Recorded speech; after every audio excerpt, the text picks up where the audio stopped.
Este programa es auspiciado por Curiman Brokers Group, tu compañía de protección de vida y planes de retiro.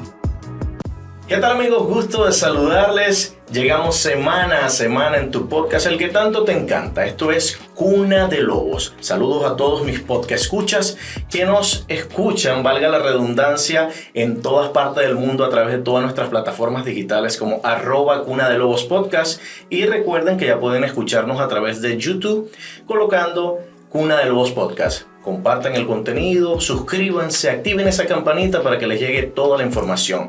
Llegamos patrocinados únicamente y exclusivamente por mi amigo Martín Curiman, asesor financiero, planes de retiro, seguros de vida, el empresario número 1 en todos los Estados Unidos. El día de hoy, en los estudios de Cuna de Lobos, en las oficinas de Curiman Brokers Group, nos vestimos de gala, nos vestimos de importancia, puesto que recibimos hoy a Andrés Díez, el cónsul general de Colombia. Andrés, bienvenido a los estudios de Cuna de Lobos. Gracias por aceptar la invitación y estar aquí con nosotros para hablar simplemente de tu éxito. Pues Javier, muchísimas gracias por la invitación. Muy complacido de estar acá en este programa tan especial, un espacio muy importante desde el punto de vista de lo que puede ser en términos de mensajes que se pueden compartir en la comunidad, así que muy complacido. Que es lo importante de todo, ya que la comunidad colombiana en los Estados Unidos ha crecido de una manera exponencial muy grande. Lo pudimos ver, o sea, lo pudimos observar, sí, palpar con todos estos partidos que están pasando con la Copa América. Ver un estadio repleto de colombianos. ¿Qué se sintió en ese momento? ¿Cómo se sintió como cónsul ese corazón? Pues realmente incluso en los días previos al partido empezamos a ver muchos colombianos que llegaban de otros estados, pero incluso de Colombia. Conocí historia de una persona que vino desde Australia a ver el partido. Eso es realmente una muestra del amor, de la admiración, del fervor que despierta la selección Colombia. Pero acá realmente en Houston y en Texas hay una comunidad colombiana bastante grande. Cada vez crece y crece en la medida en que están llegando colombianos diariamente al estado y a los Estados Unidos. De manera que impactante ver tantos colombianos. Yo creo que muy pocas personas de las que venían por primera vez a Houston tenían dimensionado la cantidad de colombianos que se iban a encontrar en el estadio. Pero también eso permitió que fuera una fiesta completa, realmente muy completa. Vemos que la parte de la migración que se está viendo en los Estados Unidos en este momento por parte de todos estos países latinoamericanos, se ha visto un crecimiento exponencial de la comunidad colombiana con esta migración que se está viendo en estos momentos también. Indudablemente, lo hemos identificado. Yo voy a cumplir 2 años al frente del consulado y desde mi llegada empezamos a hacer un análisis de las estadísticas y realmente los números son históricos. Ha crecido incluso en comparaciones anuales a años anteriores a la pandemia hasta en un 800%. Wow. Hemos llegado a tener días en donde por un solo punto de la frontera han ingresado casi 300 colombianos, por un solo punto de la frontera. Y solamente entre Texas y Estados Unidos hay 28 pasos de frontera. Entonces eso hace ver que es una realidad. El fenómeno migratorio es un hecho que es visible en todos los Estados Unidos a nivel global, pero realmente nuestra comunidad colombiana es prácticamente uno de los protagonistas de esa migración masiva a Estados Unidos. Sabe que me encanta tenerlo aquí en los estudios porque yo como venezolano, y más que venezolano, maracucho, o sea, tenemos frontera con Colombia por Maicao. Así es. Tenemos como las mismas tradiciones, la misma cultura, la misma música, porque nosotros tenemos la música venezolana como autóctona, pero escucho la música colombiana y más allá del vallenato, que es lo que escucha todo el mundo, la música regional de Colombia es el joropo, es igual que Venezuela. O sea, somos hermanos en cuanto a historia, en cuanto a cultura, en cuanto a tradiciones, en cuanto a todo.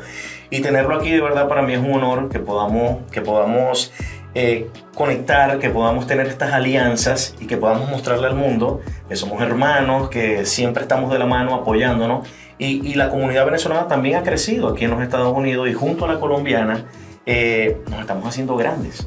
Es más, tanto así que si se pone a ver las estadísticas de Houston, el 51% es latino. Así es. El 51% de la población de Houston es latina. Sí. Y ha crecido exponencialmente. quiero hablar un poquito de su biografía, y creo que debí haberlo hecho al principio, pero me encanta cómo se están dando las cosas en este momento. Profesional en Relaciones Internacionales, ¿correcto? Así es. Estudios de diplomacia, economía, política exterior, con 20 años de experiencia en cuanto a todo lo que tiene que ver con el Ministerio de Relaciones Exteriores. Hay un rango que hablábamos un poco antes de comenzar la entrevista, que dice rango de ministro plenipotenciario. ¿Podría hablarnos un poquito acerca de eso? Claro que sí. En la carrera diplomática, como en otras carreras, hay unos niveles en los que uno empieza y va subiendo en la medida de que van pasando los años y va cumpliendo pues obviamente los requisitos o las condiciones. Cada carrera es diferente. La carrera militar, por supuesto, tiene sus particularidades, pero haciendo un símil, uno podría decir que en la carrera militar todas las personas que deciden ingresar a esa carrera empiezan desde el rango de subteniente. En nuestro caso, el nivel más bajo es el nivel de tercer secretario. Y ahí se empieza a subir, a escalar cada 4 años inicialmente. Entonces, de tercer secretario pasa a segundo secretario, de segundo a los 4 años a primer secretario, luego consejero, luego ministro consejero, después ministro plenipotenciario, y el último peldaño, por decirlo de esa manera, de la escalera, es el rango de embajador. Que allá vamos. Al que todos aspiramos, por supuesto.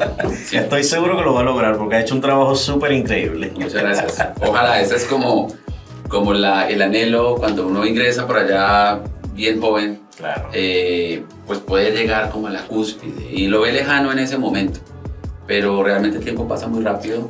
Cuando yo me pongo a ver ya decir que hay más de 20 años en la Cancillería, que es una entidad pues obviamente a la cual está vinculado el servicio exterior, pues es realmente como que impactante. Aparte de Houston, ¿en qué otras localidades ha estado ejerciendo su cargo? Bueno, ese es también una pregunta importante porque me permite un poco aclarar cómo es como la modalidad de nuestro ejercicio profesional. Nosotros ingresamos a la carrera, tenemos una vocación de servicio en el exterior, pero también tenemos que servir un tiempo en Colombia, lo que llamamos planta interna. La planta externa vendría siendo un trabajo en una embajada o en un consulado. Entonces uno ingresa hasta un tiempo en Bogotá, en la capital, en la sede de la Cancillería. A cierto tiempo, que en nuestro caso son 3 años, vamos a alguna ciudad en el exterior, algún destino, sea embajada o consulado. Mi primera alternación fue el Consulado General de Colombia en Londres. Allá estuve 5 años y medio, volví a Bogotá. Al cabo de 3 años fui a Washington, D.C., allá estuve 5 años y medio también. En la embajada. En la embajada. Luego retorné a Bogotá, todo pandemia, todo lo que sucedió, y finalmente fui nombrado acá cónsul general en Houston. Pero siempre queda como un corazoncito cada espacio de territorio, porque es un espacio de territorio colombiano, sea donde sea que se presente, es un espacio de su territorio, entonces siempre queda con ese corazón ahí plantado y decir, ¿por qué no me quedé aquí? Pero claro, también tienen la posibilidad de poder llevar su comunicado, de poder llevar su historia, de poder llevar toda su experiencia a otros sitios, ¿no? Ahora bien, cónsul, en este momento vamos a retroceder un poco el tiempo. Vamos a hablar de Andrés Diez cuando era muchacho, cuando era un chico. Pensaba en ese momento, ¿cuál era el sueño específico que tenía Andrés cuando era un muchacho? Bueno, cuando uno es muchacho tiene realmente muchos sueños y eso es tal vez lo bonito de esa etapa. Uno cuando está joven, uno quiere ser futbolista, jugar en la selección y jugar un mundial y ser el mejor jugador. Yo un poco más atrás, por ejemplo, quería ser policía. Okay.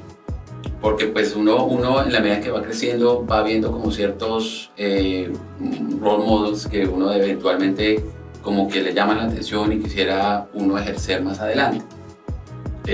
Fui creciendo, ya cuando estaba en el bachillerato y que se aproximaba la hora un poco de definir, hombre, ¿a qué me voy a dedicar? ¿De qué voy a subsistir? Pues empecé como a pensar qué quería hacer.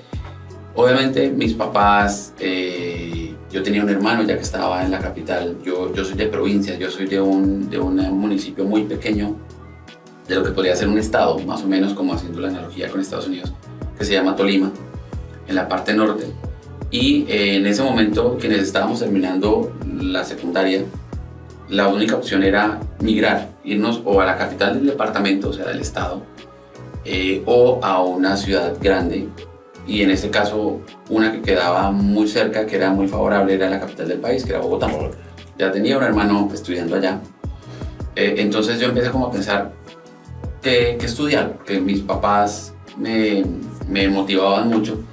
Y yo tenía una ventaja respecto a otros compañeros de mi clase, y es que mi padre trabajaba en una empresa que es la empresa estatal petrolera, que tenía un beneficio para los hijos de los trabajadores, que era ayudarles a financiar su carrera.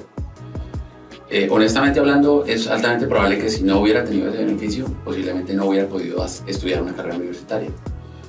Entonces yo tenía obviamente una gran oportunidad que no podía desaprovechar.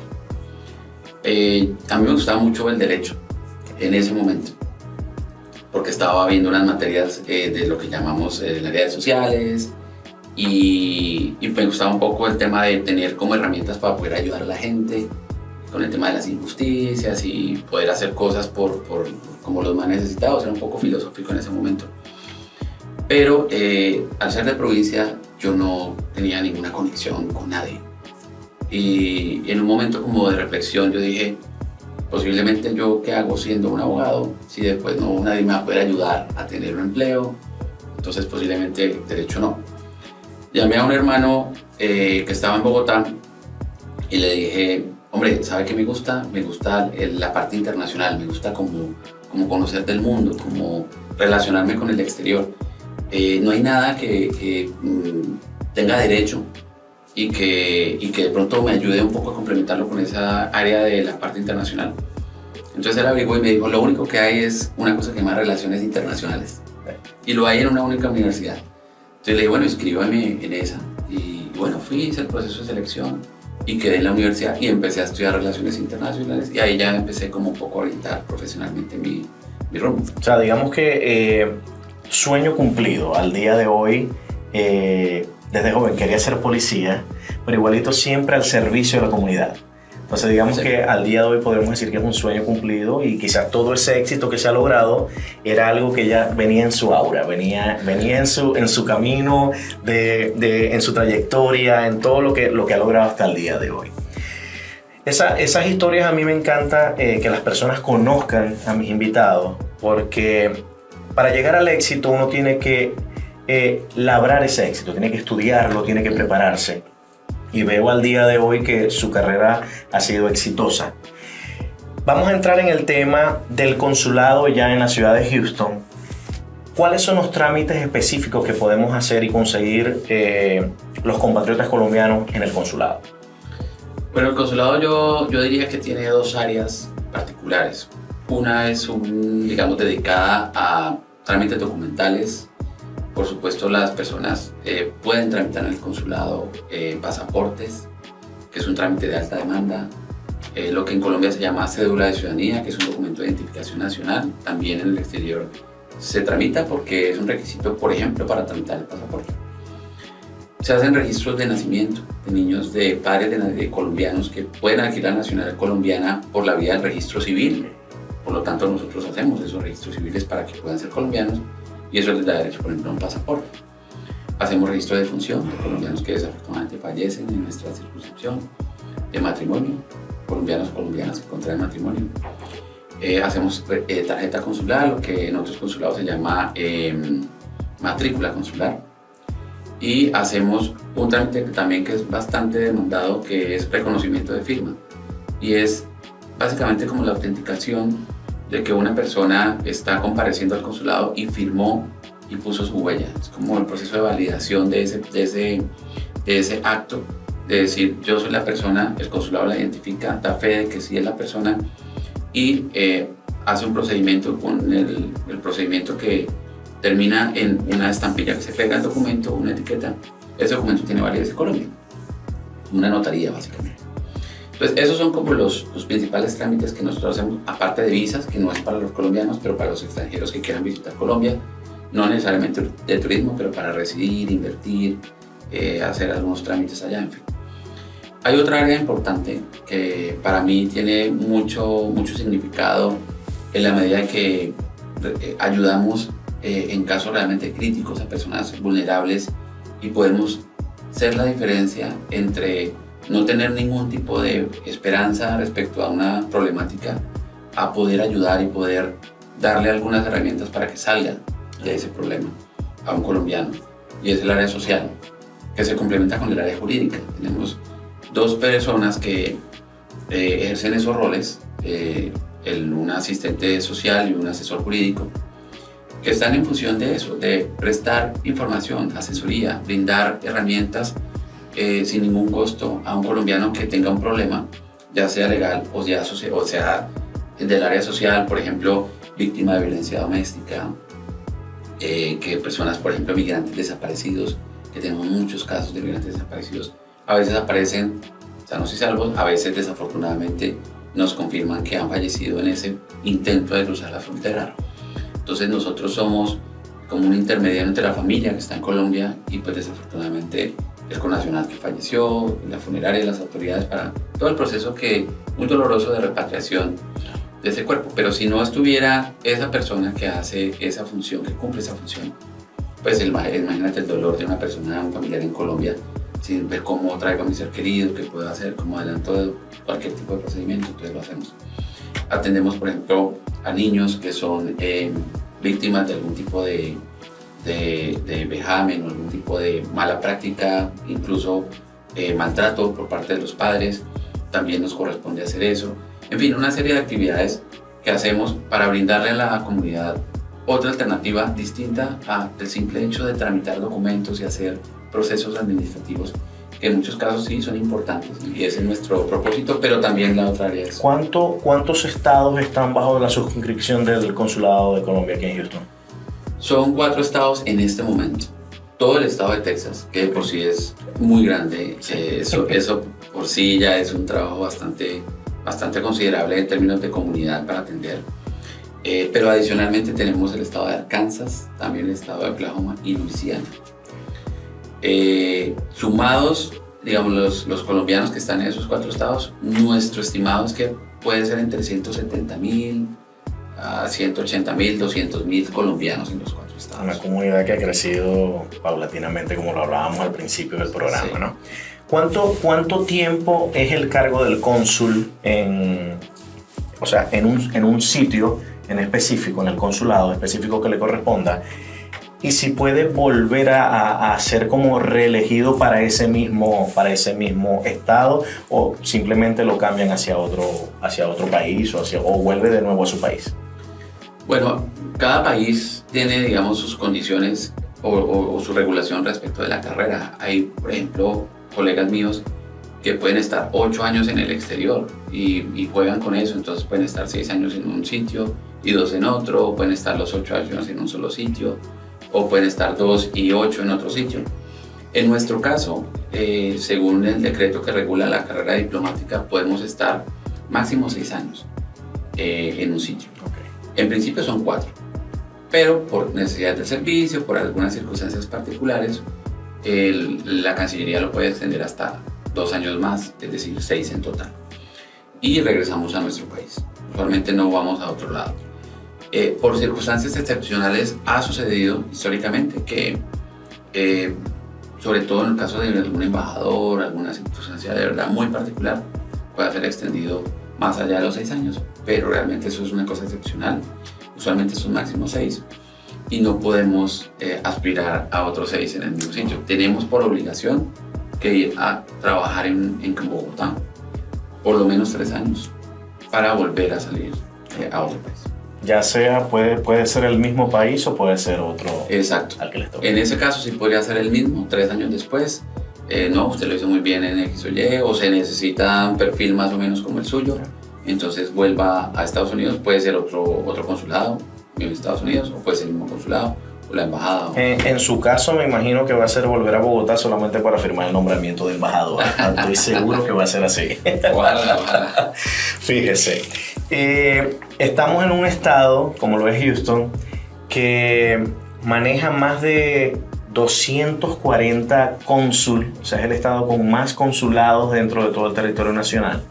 ¿Cómo están esas relaciones con todos los demás consulados del área? Bueno, nosotros tenemos una organización que se llama precisamente Consular Corps, que agrupa a todos los cónsules que tenemos base, como se dice coloquialmente, en Houston. Tenemos una serie de actividades que nos permiten integrarnos, que nos permiten conocer experiencias de otros países, que nos permiten interactuar, por ejemplo, con autoridades o con el sector privado, con la academia también, en diferentes espacios. Luego es un grupo muy dinámico que mantiene permanentemente esforzándose por crear esos espacios de conexión, de diálogo y de aprendizaje, porque a la larga, en nuestro caso, por ejemplo, Colombia tiene unos procesos, unos procedimientos para diferentes cosas y trámites, pero sin duda uno aprende mucho de experiencias de otros países que, por ejemplo, en el caso, quiero mencionar concretamente México, que es más o menos como un referente en todos los aspectos en la medida en que la comunidad mexicana en los Estados Unidos es muy grande. Solamente en Houston son 2 millones de mexicanos. Wow. En el área, digamos, que cubre el consulado. Y por lo tanto ellos desarrollan una serie de programas, iniciativas, actividades que en muchas ocasiones pueden ser fácilmente replicadas en la medida en que tienen un impacto muy grande con la comunidad. Entonces el hecho de poder conocerlas, el hecho de poder saber a veces cómo hacen las mismas cosas, puede que nosotros tengamos una visión respecto de cómo hacer algo, pero de pronto puede hacerse mejor. Y eso se puede cambiar en la medida que uno conozca experiencias positivas de otros consulados. ¿Podría darme una definición de éxito personal? En cualquier área que quiera hablarlo. Claro, esa palabra éxito obviamente tiene diferentes connotaciones. Y como tú muy bien dices, pues para mí puede ser algo y para otro puede ser otra cosa distinta. Desde mi punto de vista, el éxito es lograr todo aquello que se propuso realizar y que genere satisfacción. Por decir algo, desde el punto de vista personal, desde que estaba en la carrera, estudiando Relaciones Internacionales, y una vez conocí la Cancillería, realmente, como tú lo decías al comienzo, mi sueño sí era vincularme a la Cancillería, servir a la comunidad y poder escalar hasta llegar a la última etapa. En la medida en que eso se logre, pero además de eso, no solamente llegar a el último escalón, yo creo que sería una definición de éxito. Para mí no sería el éxito.